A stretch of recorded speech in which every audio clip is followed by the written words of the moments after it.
noches, Miguel, Manco. Buenas noches a todos. Gracias por la invitación. Voy a iniciar mi presentación. Quería traerles aquí en esta presentación una forma bien simplificada de cómo se realizan los cálculos preliminares de movimientos de navíos y previsiones, pero de una forma bien simplificada, bien así, más así visual, ¿no? Porque no quería entrar mucho en detalles. Bueno, en principio tenemos varios fenómenos, ¿no? Tenemos fenómenos que representar en grandes, que son escalas reales y que son bien difíciles de simular, de tratar de prever, ¿no? Aquí en este video estamos viendo que la plataforma se está moviendo debido a una excitación de olas irregulares, donde aparece efectos de quiebra de olas, bastantes no linealidades, la naturaleza es no lineal, y ahí tratamos de proyectar este tipo de artefactos navales con la intención de prever una durabilidad de 10, 20 años, 30 años. Entonces, ¿cómo se hace este proceso, no? Se hace un proceso primero desde el punto de vista de representar la naturaleza, el mar irregular y también algún tipo de cargas. Dime. Miguel, disculpa. ¿El video no está apareciendo? Sí, no está apareciendo. O sea, estamos viendo tu pantalla de PowerPoint, pero no estás proyectando el video. Tal vez has simplemente compartido la pantalla para el PowerPoint. Deja de compartir y comparte, por favor, para el video. Ya, a ver. Ok, gracias. Ok. ¿Aparece aquí la pantalla ahora? ¿Aparece el video? ¿Miguel? No está apareciendo el video. En todo caso, comparte toda tu pantalla. Si deja de compartir, has compartido solamente el PowerPoint, comparte toda tu pantalla y ahí va a aparecer todo lo que aparezca en tu computadora. Ok. Ya. ¿Ahí está apareciendo? No, tienes que dejar de compartir la pantalla para compartir todas las pantallas. Deja de compartir tu pantalla en el Zoom y después vuelve a compartirla, pero ya no limites a solamente el PowerPoint, sino a todas. Exactamente. Vuelve a compartir, por favor.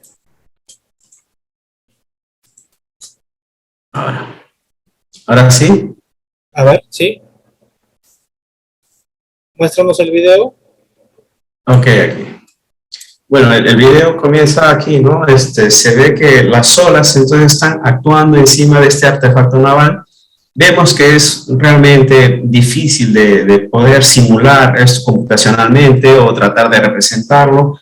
Para eso existen algunas simplificaciones, como por decir que el mar es regular en lugar de irregular para un comienzo, y también se simula también que la ola que viene no tiene diferentes tamaños y es compuesta a veces de varios tipos de olas regulares, pero de diferentes frecuencias y de diferentes tamaños y amplitudes.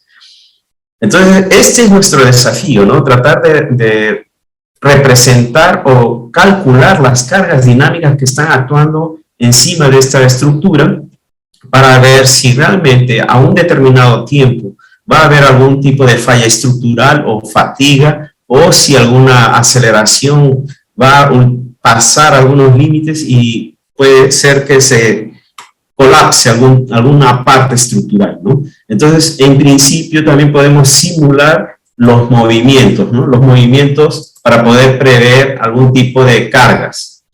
Entonces, aquí yo les estaba presentando que existe algunos fenómenos que suceden en el mar, ¿no? Un navío cuando se encuentra en olas a veces es excitado en movimiento de rolido, y esto puede llevar a la virada del navío, ¿no? Como estábamos viendo en presentaciones anteriores, se había conversado bastante sobre hundimiento, algún tipo de averías, y este tipo de averías es una avería que realmente es dinámica y que tiene sus características típicas y sucede con ciertos, digamos así, de alguna forma, condiciones. Tienen que aparecer algunas condiciones necesarias para que este fenómeno o este tipo de movimiento del navío suceda, ¿no? Entonces, entre estas podemos comentar que tenemos la resonancia paramétrica, directa e indirecta, ¿no? Y tenemos también efectos de surfar la ola, ¿no? El navío es capturado por una cresta de ola y ahí se puede pasar estas dos situaciones, ¿no? La pérdida de estabilidad o la virada, ¿no? Que significa en inglés broaching, que significa que el navío va a girar, ¿no? Está capturado en la ola como si estuviese surfando y él va a colocar la proa un poco más para adelante y después gira. Al girar va a caer de forma transversal en el cavado y después la ola puede quebrar encima de ello, ¿no? Y también tenemos golpe de proa o slamming, que esos son fenómenos típicos que el navío es sujeto, ¿no? En algunas condiciones. Agua en la cubierta, cargas de toneladas de agua también causan, provocan cargas dinámicas, cargas que pueden llegar a colapsar alguna parte estructural.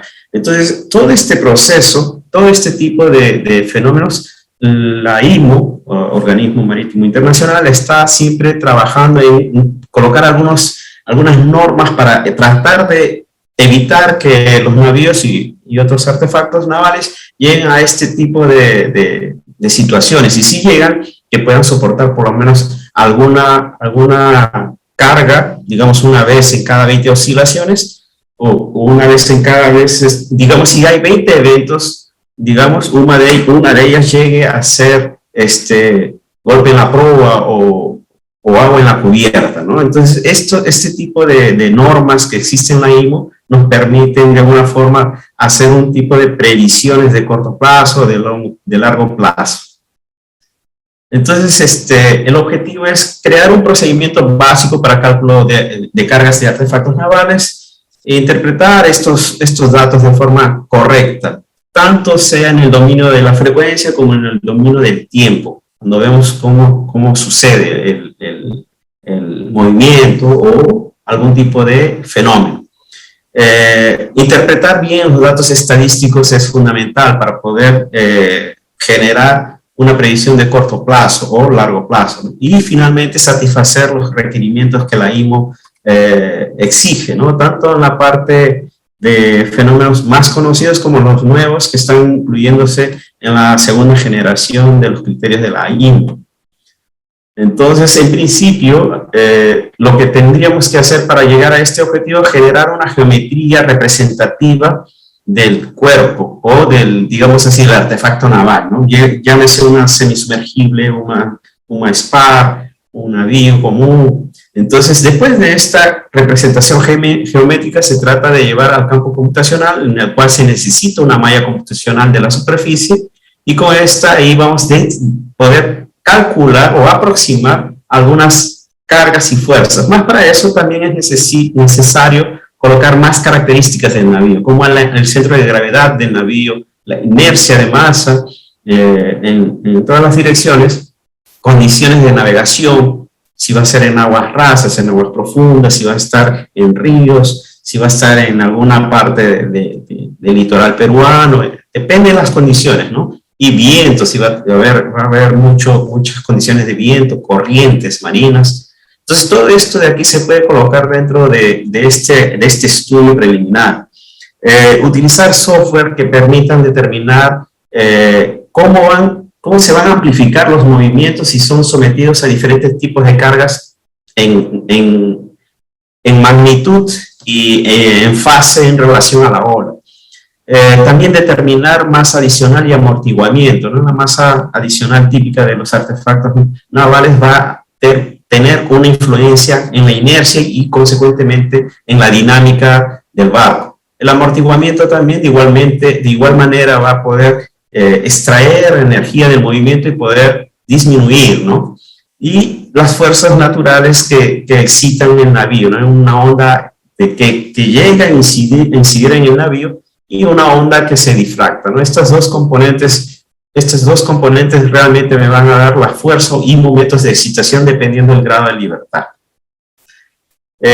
Otro paso sería determinar las condiciones de mar, ¿no? Si es qué tipo de mar, medio ambiente va a ser, ¿no? Como coloqué aquí arriba en el punto 3, condiciones de navegación, me refería más a qué calado va a estar trabajando, si está un calado medio 3 metros, 4 metros, ese coeficiente bloque, esos parámetros son necesarios para poder darle más o menos qué características tiene el navío, ¿no? Como dinámica. Y ya después las condiciones ambientales, ¿no?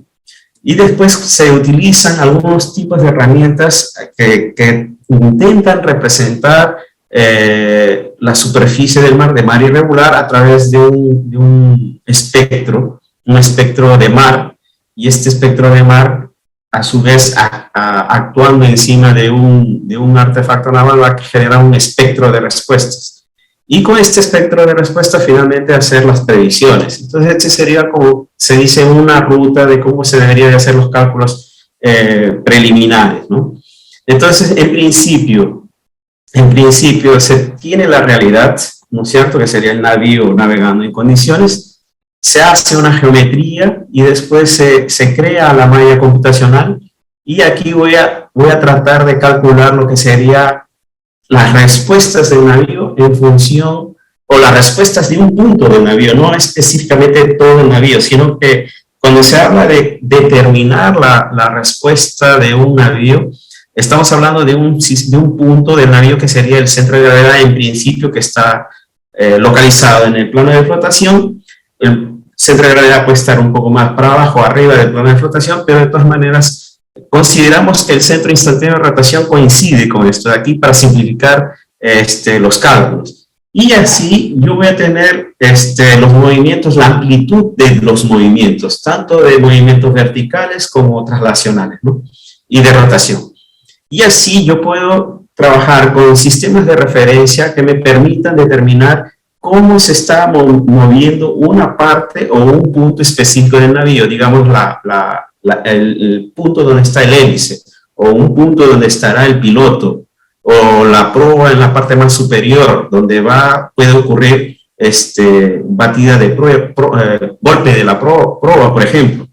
Entonces, el punto relativo del casco va a responder a los movimientos compuestos del barco.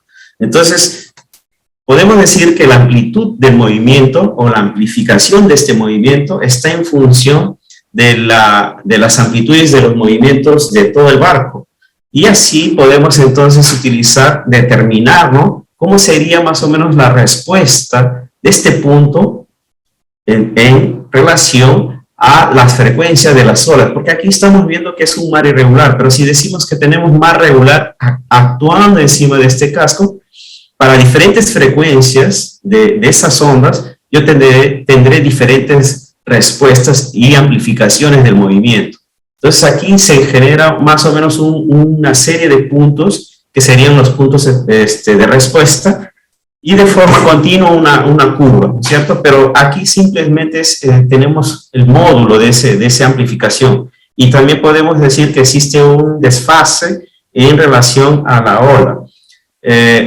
Una vez determinado o la respuesta de amplificación de este punto, puedo determinar el módulo al cuadrado y multiplicar por el espectro de mar que me representa esta región, y así, con este producto, yo tendría un espectro de respuesta. Y este espectro de respuesta es el que me va a generar como herramienta fundamental determinar las probabilidades de slamming, por decir así, ¿no? Por ejemplo, aquí tenemos una función que representa simplemente una integral debajo del área de este espectro de respuesta para diferentes condiciones de ola incidente. La ola puede entrar por la proa, por la popa o por alguna parte lateral al barco. Entonces, para diferentes aprobamientos o direcciones de ola excitando, tendré diferentes espectros de respuesta del mar, espectros de respuesta del navío o de este punto específico, y a partir de ese punto específico puedo hacer previsiones estadísticas, ¿no? Porque ya estoy entrando en el campo estadístico a partir de que estoy utilizando así un espectro. Y aquí está la cara de cómo sería el espectro, o el cálculo de la probabilidad de slamming, de forma más así característica, más simple. Entonces, primero voy a generar un plano de líneas, ¿no? Voy a tener la geometría, después voy a hacer una discretización de ese barco. Tenemos aquí dos ejemplos básicos, ¿no? De donde se tiene dos navíos pesqueros y la discretización. Existen varios software que permiten realizar este tipo de procedimiento. Y después se genera la malla computacional, ¿no? Aquí tenemos también otro ejemplo, ¿no? No solamente es con barcos, sino también con artefactos que son fluctuantes, como si fuesen las semisumergibles, o este tipo de estructuras que son adecuadas para turbinas eólicas en el mar, ¿no? Entonces son plataformas offshore, y aquí vemos detalles de cómo el software permite una discretización de la superficie. En el comienzo es un poco tedioso, pero después con el tiempo se llega a verificar algunos errores comunes, ¿no? Como repetir un punto encima de otro, y ahí el software a veces tiene dificultad. Es una parte que se supera fácilmente con práctica. Entonces aquí están viendo que existen tubos aquí que se utilizan, lógico, para amarrar las estructuras, las columnas, ¿no? Y ahí vemos que este tipo de estructuras no van a tener tanta influencia en algún tipo de cargas, digamos, si estamos hablando de cargas de difracción, o si estamos hablando en relación a tener efectos de arrastre. Entonces, el software te permite ver si vas a colocarle o no vas a colocarle un efecto, ¿no? Esto de aquí es apenas representativo, pero generalmente se utiliza la teoría potencial para determinar estas cargas, y en la teoría potencial no existe cálculo de fuerzas de origen viscosa, pero existen otras formulaciones como las de Morrison, que me permite de alguna forma estimar. Una vez determinado, ¿no? La geometría, es necesario determinar algunas propiedades como el trim, el KB, el KG, ¿no? ¿Dónde está localizado? Los centros, el peso total en toneladas. Entonces existe otro software que me permite determinar, así como el MaxSurf, existe el SSTAP, que es un software de la Petrobras, que te permite determinar estas características. Entonces aquí es necesario conocer el software, y este software te permite determinar entonces las inercias, ¿no? Una aproximación de las inercias de masa, la matriz de inercias, y esta matriz de inercias es fundamental para la dinámica del navío cuando está excitado, ¿no es cierto?, para hacer pruebas de decaimiento simple. Así voy a garantizar de alguna forma la dinámica correcta del navío. Entonces, en todas las situaciones es necesario tener todas sus características, porque estas características intrínsecas de la arquitectura naval me van a permitir, ¿no?, simular de forma correcta en el dominio del tiempo y en el dominio de la frecuencia este tipo de movimientos, ¿no?, los movimientos típicos de las plataformas. Entonces aquí estamos mostrando ya la matriz ya calculada por los software. Es bastante demorado, ¿no? Y aquí es la aplicación ya utilizando el VAMIT, que es un software del MIT, ¿no?, que permite también determinar las cargas o las respuestas, primero las fuerzas, más adicional amortiguamiento en formas de matrices. Entonces es un software bien utilizado en la parte de ingeniería naval, y que nos permite hacer una aproximación de la realidad a la parte así, digamos así, de ingeniería, con algunas simplificaciones. Entonces aquí nos va a ofrecer cómo se comporta la masa adicional para diferentes frecuencias de olas. Entonces vemos que para bajas frecuencias se tiene una masa adicional más grande, más en relación a qué grado de libertad, ¿no?, al grado de libertad de movimiento vertical en GIF, ¿no? Y ahí también podemos determinar también el amortiguamiento, ¿no? El amortiguamiento en GIF también me permite visualizar cómo se comporta. Para altas frecuencias va a llegar a 0, ¿no? Y tendrá una frecuencia en la cual el amortiguamiento es máximo. Y así voy a poder también determinar el RAO. En este caso de este navío, el RAO, ustedes están viendo que no se amplifica, él cae drásticamente para este intervalo de frecuencias. La frecuencia 3.84 ya no existe más, ¿no?, amplificación. Aquí es apenas es solamente un ejercicio típico, ¿no? Entonces se pide, por ejemplo, analizar el comportamiento en olas de un buque de cierto comprimento de una eslora entre perpendiculares de 150 metros, FRUT de 0.25, y dice que va a ser un movimiento compuesto de los movimientos de heave, roll y pitch, ¿no? Son en su caso arfada, cabeceo y balanceo.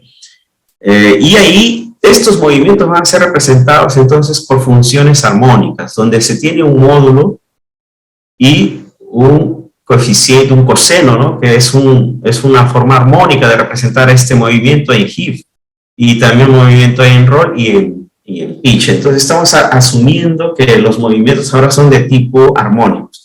Entonces estas simplificaciones nos permiten llegar a unas posibles soluciones. Existe una definición que sería la frecuencia de encuentro, que está asociado a la velocidad relativa de cómo la ola o cómo el navío encuentra a la ola, ¿no? Entonces existe una velocidad relativa entre la ola y el navío, y esto me va a dar un periodo de encuentro, y corresponde también a una frecuencia de encuentro. Entonces, conociendo estas características y asumiendo que los movimientos son de tipo armónico, me permite de alguna forma calcular cómo sería un espectro de respuesta. Pero para ese espectro existen varias formulaciones, varias interpretaciones. Existe también un espectro conocido como John Swap, que fue utilizado en el Mar del Norte, donde se utiliza bastante este tipo de espectro, una formulación que fue generada a partir de esa región.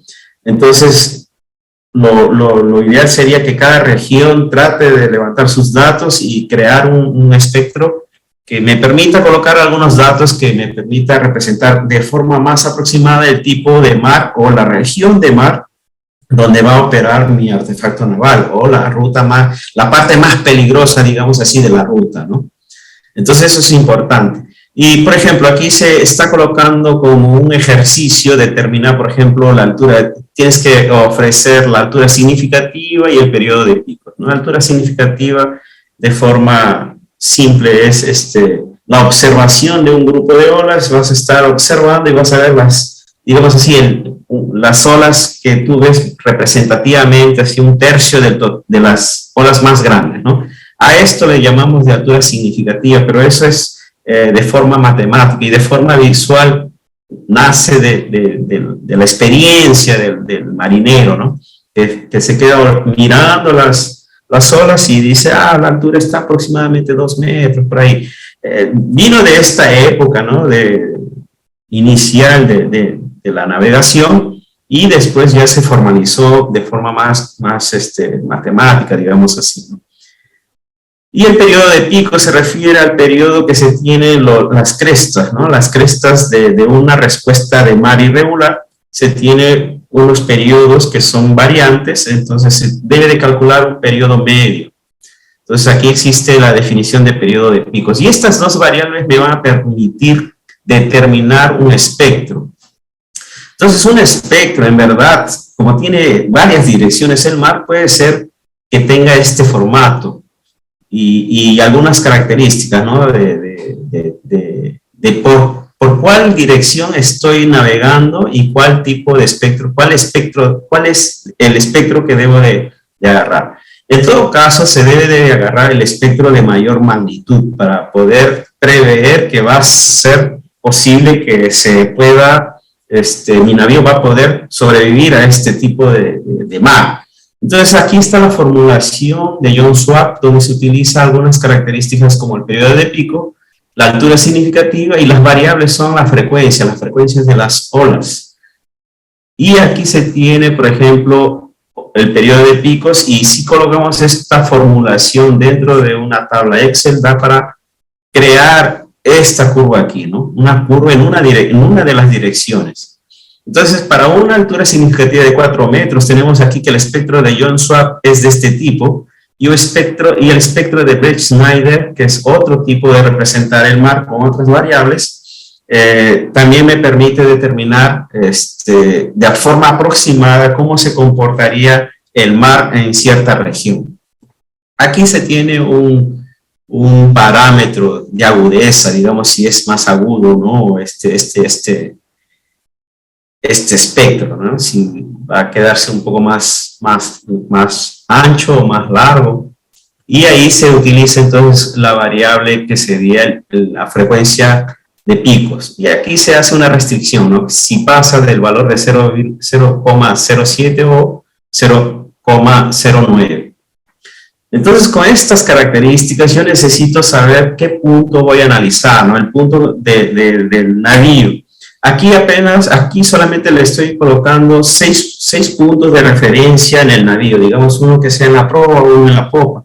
Y esto de aquí es un ejercicio típico que los alumnos de graduación hacen para poder determinar las probabilidades. Entonces aquí se tiene, por ejemplo, la distancia de un cuarto de la distancia entre entre perpendiculares, ¿no?, del navío, que sería la distancia en relación al sistema de referencia que se está usando. Entonces se tiene tres puntos, 3 magnitudes, ¿no?, en distancia, que corresponden a un punto en específico del barco. Y aquí se tiene lo que se dice aquí, el calado, ¿no?, y la borda libre, donde está localizado más o menos, para tener una idea de a qué distancia se encuentra la ola de este punto, del punto que estoy queriendo analizar, o la superficie del mar, a qué distancia está. Y este beta está representando el ángulo de incidencia sobre el navío, ¿no? O sea, por dónde está ingresando. Si es por la proa es 180 grados, ¿no? Si es por la popa es 0 grados. Y así, ¿no? De popa 0 grados a un lado lateral 90 grados, entonces aquí se tiene varios ángulos para ver cómo se va a comportar, si va a influye o no influye. Y la amplitud de la ola, ¿no?, en metros.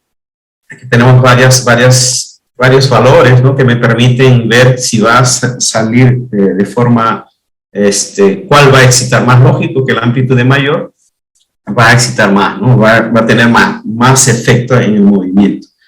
Generalmente los RAOs o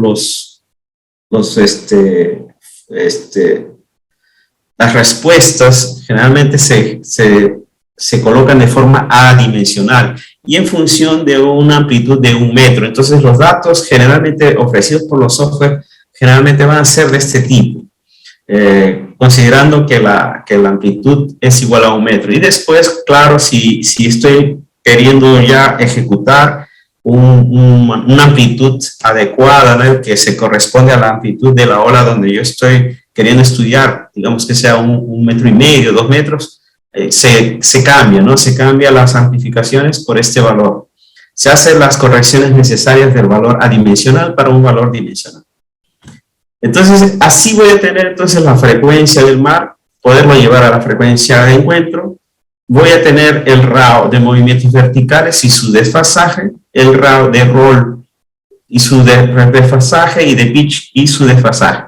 Son valores que realmente están en formato adimensional y que después voy a tratar de colocarlos en formato dimensional. Aquí el ángulo sí está en grados, no está en radianos, hay que cambiarlos. Pero utilizando esta tabla voy a poder verificar si el buque va a tener un golpe en la proa o no. Entonces, para eso es necesario hacer esta tabla. En una tabla Excel vamos a poder hacer los cálculos necesarios, ¿no?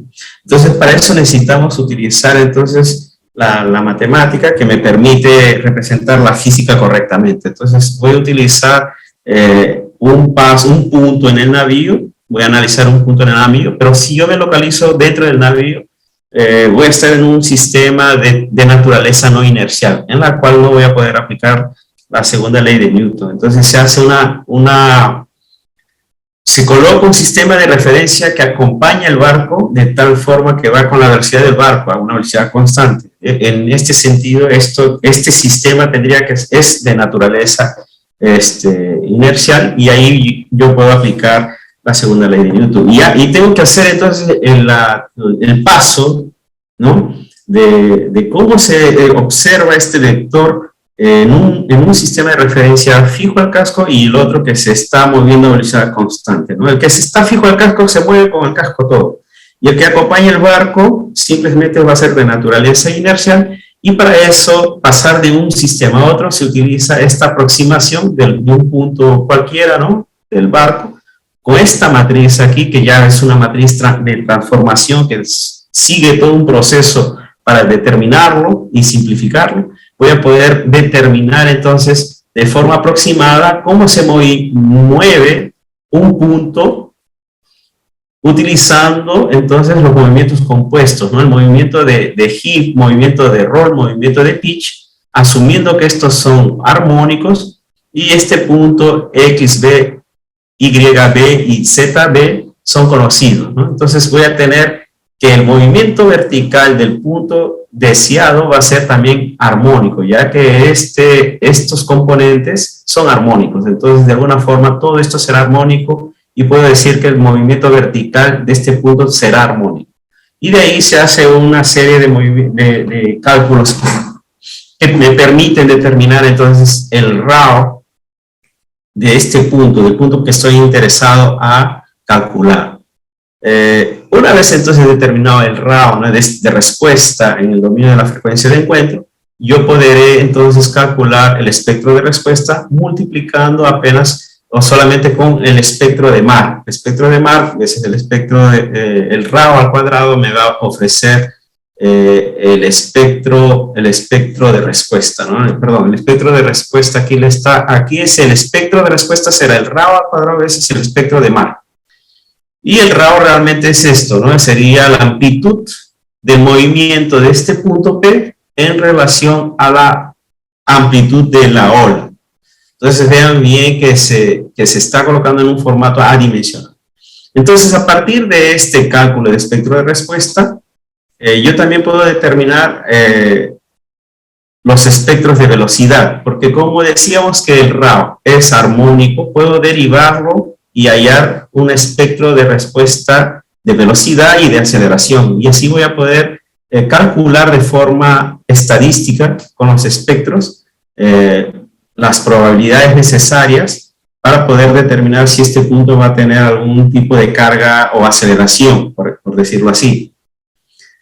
Entonces aquí se hacen unas formulaciones típicas, ¿no?, que la IMO impone, por ejemplo, ¿no? Entonces, conociendo los valores de los momentos espectrales, ¿no?, que serían estos momentos M, que es producto de la aplicación de esta integral en función del espectro, que es una curva cerrada, ¿no?, bien comportada. Y ahí yo voy a poder calcular entonces estos momentos, MR0, que sería esa integral, y ahí voy a poder determinar entonces la probabilidad que este punto pase un valor H, cualquiera. Entonces ya está aquí definido, y eso con la definición de que el movimiento siga algunas reglas, ¿no?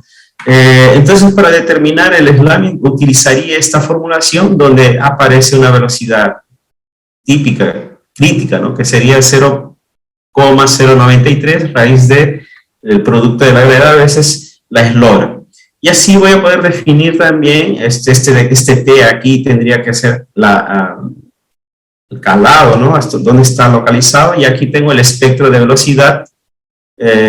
Y aquí también el espectro este es el primer momento y este es el segundo momento. Este momento se refiere a que aquí este espectro es multiplicado por la frecuencia de encuentro dos veces, ¿no? O sea, W al cuadrado aquí, y ahí tendría este espectro de velocidad 2, ¿no?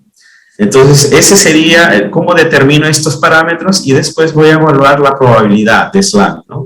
Va a salir un valor ahí abajo de 0.05, ¿no?, que sería el valor típico que la IMO pide. Entonces aquí yo a partir de estos datos puedo hacer previsiones de cualquier punto del navío y determinar las cargas dinámicas de la aceleración, por ejemplo, del punto 2, de cuánto debería de ser, si este navío se está moviendo debido a algún tipo de mareo o alguna onda pequeña, podré también prever movimientos y aceleraciones de cualquier punto, ¿no? Entonces es importante conocer bien estos conceptos para poder hacer representaciones, ¿no? Y también existen operaciones un poco más complejas, como serían las operaciones de lado a lado, de tener un helipunto, aquí un punto donde va a aterrizar un helicóptero, o donde es necesario pasar algún tipo de elemento de un navío para otro navío, y ahí ya es operación de lado a lado, ¿no? Donde se tiene ya otro tipo de problemas, que ya son problemas de maniobras. Ya eso aquí se ve de otra forma, con otras formulaciones un poco más complejas. Bueno, eso quería presentarles así de forma resumida. Muchas gracias por la oportunidad y estoy abierto a cualquier pregunta. Muchas gracias, doctor Celis, siempre contando con sus interesantes exposiciones. Agradecerle su presentación y vamos a poner, acá tenemos una pregunta, ¿sí? Preguntan cómo evaluar el parámetro de un buque en el MSR del norte o en la Antártica chilena o argentina. Bueno, lo natural es colocar ondómetros, ¿no? Son instrumentos típicos que me permiten determinar unas series temporales de la superficie del mar, y a partir de ese registro generar ya los espectros, ¿no? Y con los espectros ir trabajando cómo me está saliendo estos valores de altura significativa, comparar con otros espectros, ¿no? Para poder ir determinando poco a poco qué frecuencias, qué periodos típicos me está dando esta región. Es así como se hace el levantamiento de la altura significativa y del periodo de picos, ¿no? A partir de una serie de registros que se hacen de 3 en 3 horas. Ok, perfecto. Muchas gracias, doctor Celis.